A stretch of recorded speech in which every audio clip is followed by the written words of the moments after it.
बौद्ध धर्म को भारत ने क्यों भुला दिया और उनकी आयुर्वेदिक जानकारी को कैसे वापस लाया जा सकता है।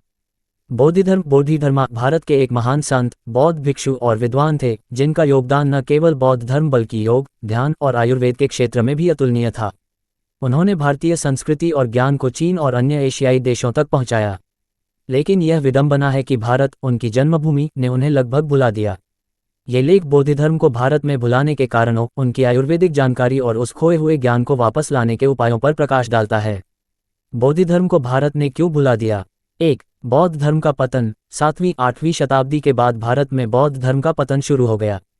हिंदू धर्म के पुनर्जागरण और इस्लामी आक्रमणों के कारण बौद्ध धर्म लगभग समाप्त हो गया। इसके चलते बौद्ध भिक्षुओं और उनके योगदान को इतिहास में उचित स्थान नहीं दिया गया। 2. विदेश में उनका योगदान। बौद्ध धर्म ने भारत से अधिक समय चीन में बिताया। उनकी शिक्षाएं और योगदान मुख्यतः चीन और जापान में फैल गए, जिससे उनकी पहचान एक चीनी संत के रूप में हो गई। भारत में उनकी शिक्षा को बढ़ावा नहीं मिला। 3. भारतीय इतिहास में उपेक्षा। भारतीय इतिहास ने अपने कई महान संतों और विद्वानों को महत्व नहीं दिया, खासकर उन लोगों को जिन्होंने भारत के बाहर काम किया। बौद्ध धर्म भी इसी उपेक्षा के शिकार हुए। 4. साहित्य और स्रोतों की कमी। बौद्ध धर्म के बारे में भारतीय ग्रंथों में पर्याप्त जानकारी नहीं मिलती। उनकी जीवनी और कार्य मुख्यतः चीनी स्रोतों से ही ज्ञात होती है।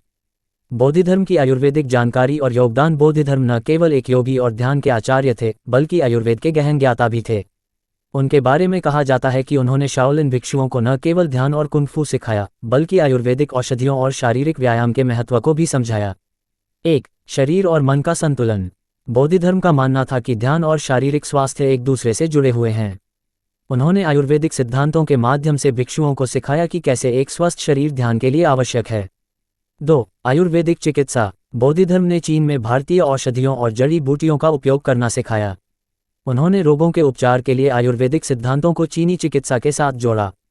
3. योग और मार्शल आर्ट। उनकी शिक्षा में योग और शारीरिक व्यायाम का समावेश था, जो आयुर्वेद के व्यायाम और स्वास्थ्य के सिद्धांतों से प्रेरित था।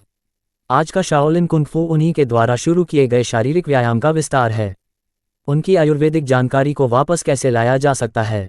1. बौद्ध धर्म पर शोध। भारतीय शोधकर्ताओं को बौद्ध धर्म के जीवन और कार्य पर गहराई से अध्ययन करना चाहिए। चीन और जापान में उनके बारे में उपलब्ध ग्रंथों और स्रोतों को अनुवादित कर भारत में लाना चाहिए। 2. आयुर्वेद और शारीरिक व्यायाम का पुनरुद्धार। बौद्ध धर्म द्वारा सिखाए गए शारीरिक व्यायाम और योग के तरीकों को आयुर्वेदिक चिकित्सा के साथ जोड़ा जा सकता है। शाओलिन मठों में सिखाई जाने वाली प्राचीन तकनीकों को भारतीय आयुर्वेदिक सिद्धांतों के संदर्भ में दोबारा अध्ययन किया जा सकता है। 3. शिक्षा में समावेश। स्कूलों और विश्वविद्यालयों के पाठ्यक्रम में बौद्ध धर्म और उनके योगदान को शामिल किया जाना चाहिए। उनके ध्यान, योग और आयुर्वेदिक ज्ञान पर विशेष पाठ्यक्रम तैयार किए जा सकते हैं। 4. आयुर्वेदिक चिकित्सा को बढ़ावा। बौद्ध धर्म द्वारा उपयोग की जाने वाली औषधियों और चिकित्सा पद्धतियों को फिर से खोजा और प्रचारित किया जाना चाहिए। भारतीय आयुर्वेद संस्थानों को इस दिशा में प्रयास करने चाहिए। 5. बौद्ध धर्म पर जागरूकता अभियान। सेमिनार, डॉक्यूमेंट्री और सांस्कृतिक कार्यक्रमों के माध्यम से बौद्ध धर्म के जीवन और योगदान के बारे में जागरूकता बढ़ाई जा सकती है। उनके नाम पर योग और आयुर्वेद केंद्र स्थापित किए जा सकते हैं। बौद्ध धर्म भारतीय उपमहाद्वीप के एक महान संत, योगी और बौद्ध भिक्षु थे। उनका जन्म दक्षिण भारत, तमिलनाडु में लगभग 5वीं या 6वीं शताब्दी में हुआ माना जाता है। बौद्ध भिक्षु थे। उनका जन्म दक्षिण भारत, तमिलनाडु में लगभग 5वीं या 6वीं शताब्दी में हुआ माना जाता है। बौद्ध धर्म को महायान बौद्ध धर्म के एक विशेष शाखा ध्यान ज़ेन का संस्थापक और प्रचारक माना जाता है। उन्होंने अपने जीवन में गहन ध्यान, योग और बौद्ध शिक्षाओं के माध्यम से आत्मज्ञान का प्रचार किया। बौद्ध धर्म और चीन। बौद्ध धर्म भारत से चीन इसलिए गए क्योंकि उस समय बौद्ध धर्म चीन में तेजी से फैल रहा था। उन्होंने महायान बौद्ध धर्म के ध्यान मार्ग का प्रचार करने के लिए चीन का रुख किया। ये भी माना जाता है कि चीन के सम्राट वू ने उन्हें आमंत्रित किया था।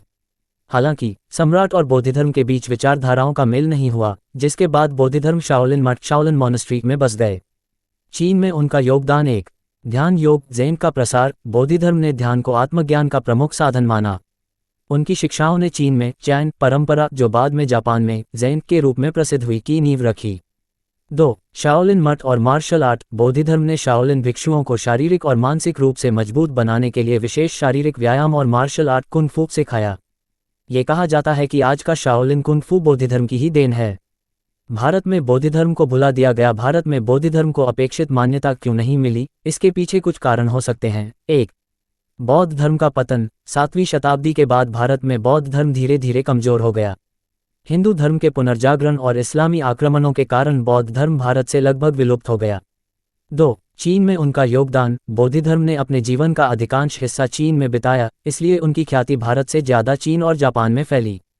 3. इतिहास की उपेक्षा। भारतीय इतिहास में विदेशी धर्मगुरुओं और संतों के प्रति ज़्यादा ध्यान दिया गया, जबकि बौद्ध धर्म जैसे भारतीय संतों के योगदान को कम आंका गया। क्या बौद्ध धर्म भगवान बुद्ध के शिष्य थे? बौद्ध धर्म भगवान बुद्ध के प्रत्यक्ष शिष्य नहीं थे, क्योंकि बुद्ध का निर्वाण लगभग 6ठी शताब्दी ईसा पूर्व में हुआ था और बौद्ध धर्म लगभग 5वीं-6ठी शताब्दी ईस्वी में हुए। लेकिन वे महायान बौद्ध धर्म परंपरा से जुड़े थे, जिसे बुद्ध की शिक्षाओं का ही विस्तार माना जाता है।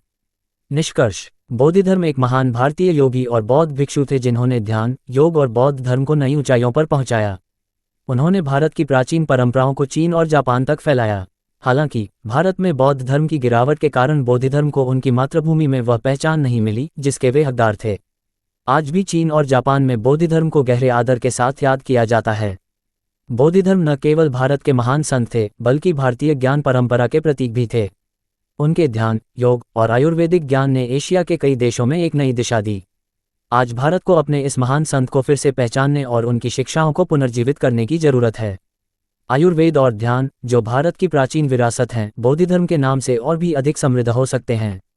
उनके ज्ञान को आधुनिक संदर्भ में उपयोग करके हम न केवल अपने अतीत को पुनर्जीवित कर सकते हैं, बल्कि एक स्वस्थ और संतुलित समाज का निर्माण भी कर सकते हैं। सूचना सिर्फ मान्यताओं और जानकारियों पर आधारित है। यहाँ ये बताना जरूरी है कि यह मेरा वीडियो किसी भी तरह की मान्यता, जानकारी की पुष्टि नहीं करता है। किसी भी जानकारी या मान्यता को अमल में लाने से पहले संबंधित विशेषज्ञ से सलाह लें। धन्यवाद।